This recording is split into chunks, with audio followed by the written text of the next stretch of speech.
My name is Rowan Ellis, and I didn't want to be there. I don't mean that in the normal way that you drag your feet.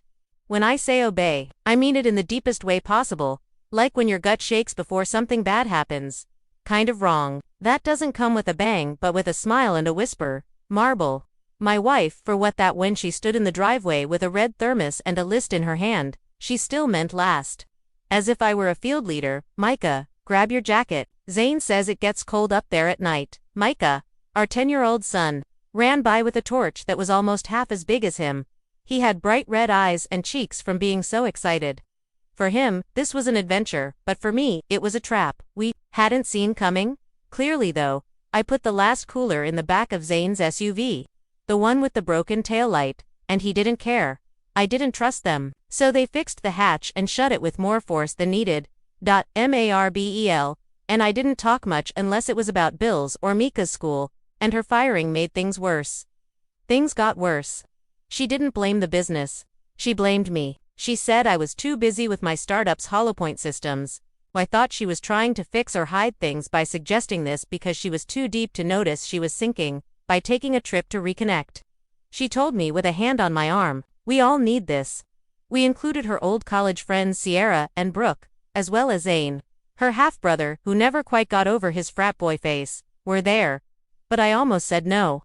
Mike then heard, and his face lit up like a kid's does when they still believe the world is good, fair, and magical. We're all going camping.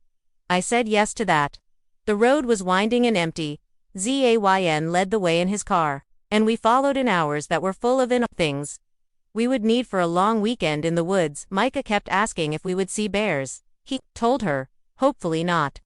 Maribel looked out the car window as if the trees knew things she couldn't find in herself. Me any longer. We got there late in the afternoon, during the golden hour that makes everything look whole. Even broken things, in every direction. National Park spread out with thick green grass. It was a place where cell service went away, and quiet grew. We're parked on a gravel area surrounded by tall trees.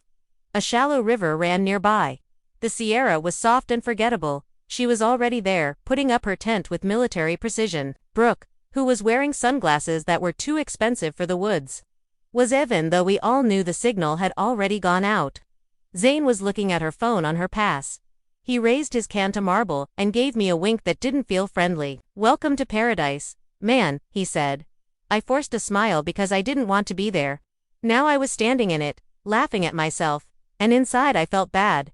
Michael ran to help Sierra set up her tent. Sierra smiled at him like she hadn't spent the last 3 hours with him. Christmas without our family that first night. We sat around a fire that Zane said he made with wood that he said he had cut down himself, even though I saw the logs wrapped in plastic in the back of his truck.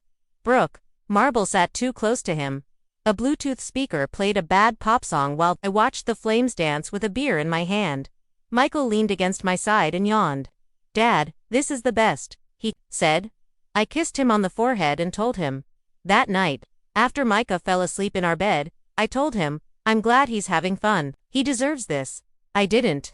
I stood outside my tent because the sky was too clear to sleep under. I watched the shapes move near the fire. Sierra was saying something in Maribel's ear while she laughed and hit him in the arm. It was all wrong, like a play to see Brooke sneak off into the trees to take a call that wouldn't go through. It wasn't my fault that I had to sit through. But I did. I went to bed with a headache and a knot in my chest. Before breakfast, Marble told us to all take a break and do our own thing for a while.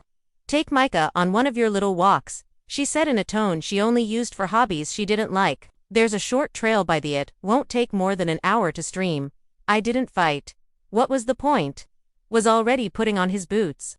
I took out my small pack, which had a map and a water bottle in it, and we left. The trees quickly swallowed us up, and for a while I forgot about the stress and the slow throb in my head. Micah asked me a question.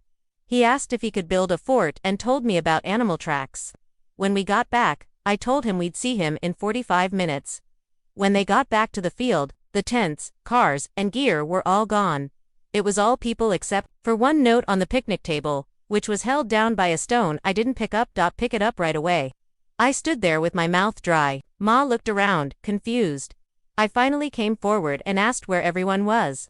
The writing was familiar, but Zay's was messy and smug. This is for the best. Believe me, my legs went numb and my ears were filled with static.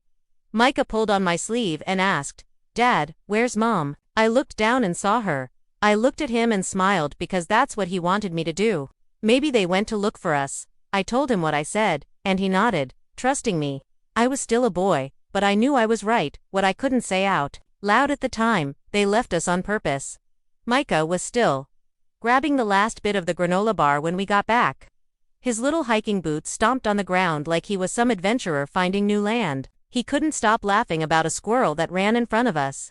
The sun had changed a little, making the shadows over the clearing longer, but when we went back to camp, the sound of his laugh stopped, and so did all the sounds in my head. The tents were gone. Not folded up, not pulled up, not put away. Cars, food, sleeping bags, and even the fire pit were no longer there. It looked like no one had ever been there. Micah stopped next to me and asked, "Where's everyone?" I couldn't answer at first. My feet wouldn't move. I looked around the room as if this were some kind of complex joke, like they hidden behind trees and laughing quietly. But the air didn't have any happiness in it, only had a faint, sharp sting, a smell of wood and something else. Something was wrong. Then I saw it, a piece of paper on the picnic table, moving around a little. A fist-sized stone blocked the wind. I knew who wrote it before I got close. I didn't even need to read it. Even so, I could tell Zane's stupid, twisted letters from a mile away. Micah. I took the paper out of his hand and held it close to mine. "This is for the best. Trust me, there is no date, no reason, no regret, just black writing that says betrayal." Ink. My heart stopped for a second. It didn't skip a beat. It just stopped. After the noise started, I could hear the roar of my confused and angry thoughts trying to get out of my chest. I could feel fear running up my spine as he looked up at me with big eyes and asked, "Where's Mom?" I had to hold it back for him. I couldn't let him see me break down, so I got on my knees and looked at him. "Maybe they went looking for us," I told him. I could already taste poison in my mouth. He slowly nodded, but I could tell he wasn't sure. Kids don't need, there's no proof that something is wrong. They only know that I checked the outside and found nothing left behind. There was no water, no extra clothes, and the first aid kit we kept near the tents was gone, had taken everything. I walked slowly to where our tent had been set up and got down on my knees. Pulling at the dirt, they hadn't just left. They erased us, like we were nothing. This place had never been here. It seemed like this trip was always meant to end here. I took a deep breath that tasted like treason and bark and stood there. "We'll stay here for a while," I told Micah. "Just in case they show up." He sat on the ground with his knees pulled up to his chest and said, "Come back." I knew they weren't going to come back at that moment. Time passed while I read the note. Hours. The sun went down. Lower shadows crept in. I walked